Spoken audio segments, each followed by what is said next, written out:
rồi ấy da đây mình rất chặt nào những trong ăn bát anh nhạt group chụp điệp xua đọc ra chụp đại tài tại niệm tám đàn lính đất không bàn đàn sừng cùm social media trên thị group sờ lạnh pin bề đồng thì ở khi phòng bátขณะนี้ផងដែរបងប្អូនណាបាទបងសង្ហាធ្វើការថតចេញពីស្ថានីយ៍ទូរទស្សន៍ប៉ុស្តិ៍លេខ5ដែលស្ថិតនៅក្នុងបាទអូតែល Sofitel នៅរាជធានីភ្នំពេញយើងបងប្អូនណាបាទហើយនេះគឺជាសកម្មភាពរបស់កីឡាករក្រក់ពិសិដ្ឋកំពុងតែឈរជះរៀងសង្ហាធ្វើការថតបងប្អូនបាទធ្វើការថត poster បងប្អូនណាបាទ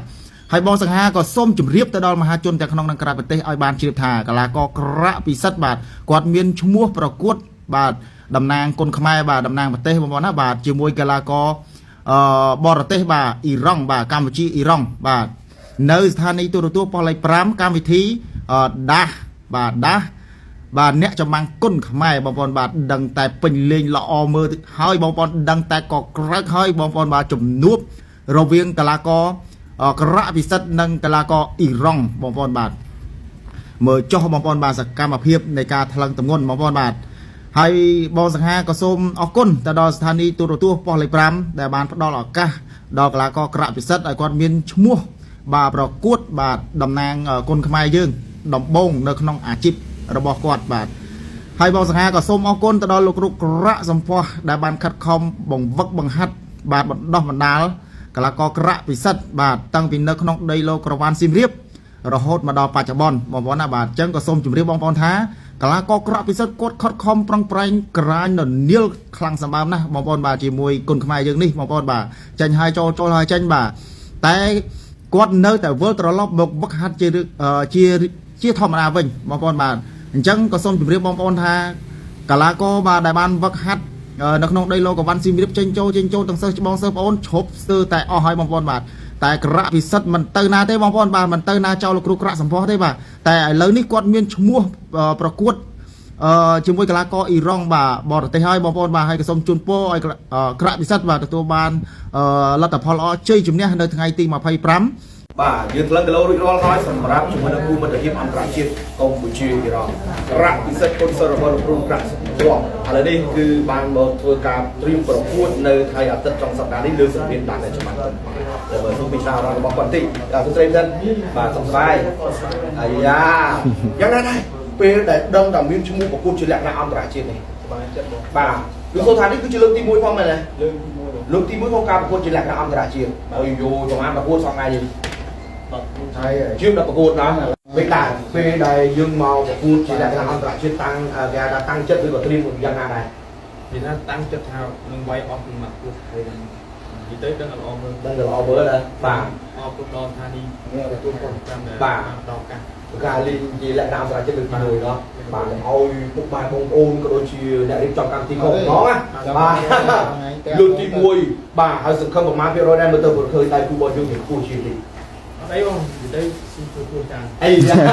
គូក្រៅដែរបាទធ្លាប់លោកដៃគូឲ្យសម្រាប់ប្រមាណទទួលដែរមិនច្រើនដែរជាកម្មយ៉ាង6គូដែរអូយចប់ទឹកអត់ទៅនេះអត់ចាំទេណាអរគុណណាបងប្អូនបាទចាំមើលថាតើក្រក់ពិសិដ្ឋបានអរគុណណាស់មែនទេអូខេបាទគាត់គឺជាកីឡាករត្រង់ហើយត្រៀមក្នុងការប្រកួតជាមួយថាតើសម្រាប់ពិសិដ្ឋធ្វើបានល្អឬក៏យ៉ាងណាណាអូខេយូយ៉ាអូខេយ៉ាតើឥឡូវមើលមុខនេះណាបាទណែបាទបងប្អូនយយអីយ៉ាដែលពិសិដ្ឋចាប់ដើមយើងចង់អានទៅខាងឥឡូវទៅណាអូខេតាចាប់ដៃនេះមកទៀតបាទនេះគឺជាការប្រកួតលើកទី1ជាលក្ខណៈអន្តរជាតិសម្រាប់កម្មសិទ្ធិកំភ្លេចបងប្អូនចូលរួមកងទ័រឲ្យបានចាំតបបង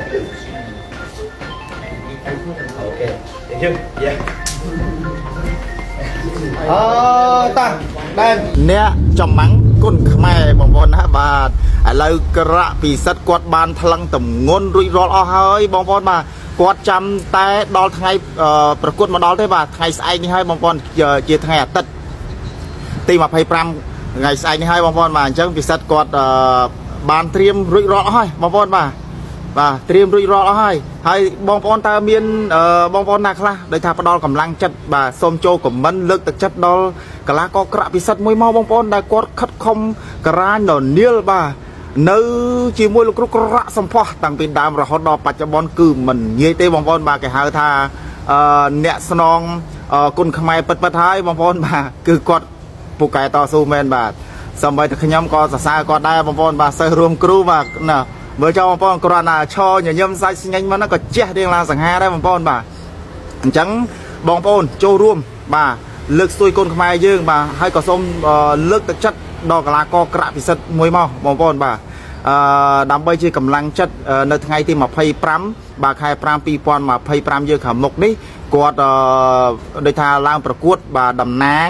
កម្ពុជាយើងដំបងប៉ះជាមួយកីឡាករអ៊ីរ៉ង់បងប្អូនណាបាទអញ្ចឹងបងប្អូនចូលរួមលើកទឹកចិត្តគាត់មួយហើយយើងចង់ដឹងថាតើកីឡាករក្រាក់ពិសិដ្ឋគាត់មានអារម្មណ៍បែបណាដែលគាត់បានមានឱកាសដំបងដែលស្ថានីយទូរទស្សន៍ប៉ុស្តិ៍លេខ5បានផ្ដល់ឱកាសឲ្យគាត់បានឡើងប្រកួតជាមួយកីឡាករអ៊ីរ៉ង់បាទអញ្ចឹងយើងទៅជួបជាមួយកីឡាករក្រាក់ពិសិដ្ឋទាំងអស់គ្នាបងប្អូនណាបាទនេះឥឡូវបាទសួស្តីបងសិទ្ធបាទសុខសប្បាយអូនបាទសុខសប្បាយយ៉ាមានទឹកសុទ្ធកម្ពុជាយើងទៀតមើលសាកហូបមួយមកអូន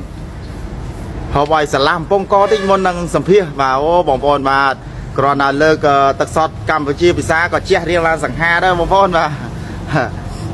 ហើយថ្ងៃនេះខ្ញុំសូមសម្ភាសបងប្អូនតែបន្តិចទេសូមសួរថាតើបងប្អូនមានអារម្មណ៍សប្បាយរីករាយយ៉ាងម៉េចដែលស្ថានីយទូរទស្សន៍ប៉ុស្តិ៍លេខ5បានផ្ដល់ឱកាសឲ្យបងប្អូនបានប្រកួតជាមួយកីឡាករអ៊ីរ៉ង់ដំបងនៅក្នុងអាជីពដែលបងប្អូនតស៊ូជាមួយលោកគ្រូក្រាក់សម្ពោះរហូតមកដល់បច្ចុប្បន្ននេះឥឡូវបងប្អូនសប្បាយចិត្តទេបងបាទបងសប្បាយចិត្តបងដែលបានស្ថានីយ៍ប៉ូលីសកម្មវិធីនេះបានគុំខ្មែរកំដរការឲ្យធ្វើអន្តរជាតិលើកដំបូងអញ្ចឹងតើបងប្អូនដូចថាបដិញ្ញាចិត្តយ៉ាងណាខ្លះដើម្បីយកជ័យជំនះជូនលោកគ្រូក្រាក់សម្ពោះក៏ដូចជាមហាជនដែលគ្រប់គ្រងបងប្អូនតាំងពីដើមរហូតដល់បច្ចុប្បន្នបាទសូមបន្តិចមកបងប្អូនបញ្ញាចិត្តថានឹងវាយឲ្យបានល្អដើម្បីចាញ់ឈ្នះអីក៏អស់ពីសមត្ថភាពអញ្ចឹងបាទតែខ្ញុំដឹងវាយដល់វាយមើលសូមបង្ហាញកែងមួយមើលកែងពីឃាតអូបងប្អូនបាទកែងនេះហើយបងប្អូនបាទដែលលោតចេះរៀនសង្ហាគប់កែងបាទល្អមើលណាកែងពិសិដ្ឋចេញស្រៀបកែងមកល្អមែនតើបងប្អូនបាទហើយបងសង្ហាក៏សូមអរគុណទៅដល់មហាជនទាំងក្នុងនិងក្រៅប្រទេសដែលតែងតែគ្រប់គ្រងក្លឹបលោកគ្រូក្រាក់សម្ពោះក៏ដូចជាគ្រប់គ្រងកីឡាករក្រាក់ពិសិដ្ឋបាទជូនពរឲ្យហ្វេនជួបតែពតពតតែមុនប្រការគឺអាយុវណ្ណៈសុខៈបលៈបដិធនៈកំបីគ្លៀនគ្លៀនឡាយបងប្អូនណាបាទរាល់ធ្វើការដំណើរមិនថាទីចិត្តទីឆ្ងាយសូមឲ្យហ្វេនទទួលបានសុខសុវត្ថិភាពទាំងទៅទាំងមកទាំងអស់គ្នាហើយជាចុងក្រោយក៏សូមអរគុណទៅដល់ស្ថានីយ៍ទូរទស្សន៍ប៉ុស្តិ៍លេខ5បាទសូមលើកម្រាមដៃ10អរគុណដែលគាត់បានផ្ដល់ឱកាសជូនកីឡាករក្រាក់ពិសិដ្ឋឲ្យមានឈ្មោះប្រកួតជាមួយកីឡាករបរទេសតំណាងកម្ពុជាអ៊ីរ៉ង់ដំបងមកជូនពរឲ្យស្ថានីយ៍ទូរទស្សន៍ប៉ុស្តិ៍លេខ5មានគេហៅថាមហាជនគ្រប់គ្រងឲ្យកាន់តែច្រើនបាទអញ្ចឹងខ្ញុំមានតែប៉ុណ្្នឹងទេបាទសូមអរគុណសូមគោរពលាបាទ